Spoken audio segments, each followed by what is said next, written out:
to a double yellow, which is 120. You can speed up to 120. So, but you still can't overtake. But you still can't overtake during any of that. So obviously, if it goes to single yellow and you're stuck behind a small car, then you're kind of snookered. You can't do much about it apart from cry a little bit. And of course, that car's not going to pick up pace the way that you do as well, so you've got to allow for that. Exactly. So like when there are these yellow zones, you want to try and ideally, if you can, squeeze past the little car last minute, obviously as safe as you can to make sure that you don't lose any advantage. You can't relax, can you? You've got to be ready not for at all.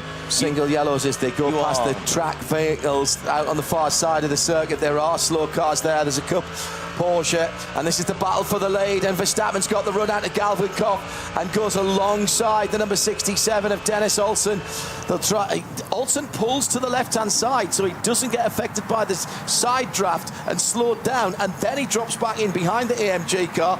That is the leader ahead of them in the darker coloured Aston Martin with Jesse Cronjes. They come underneath the Bilstein Bridge. Let's see who's got the performance down the long straight.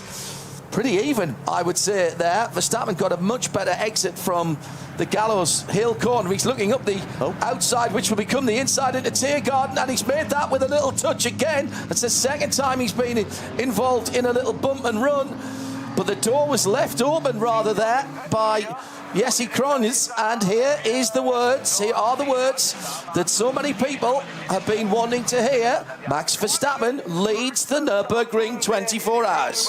That was really unusual. It's almost like he allowed him past then, and then he got snookered by the slow car and lost loads of time. Equally matched on the Dottinger coming out to the Tiergarten because they both got the same engines, effectively. Yes, true. Well, so like in the AMG GT3, we actually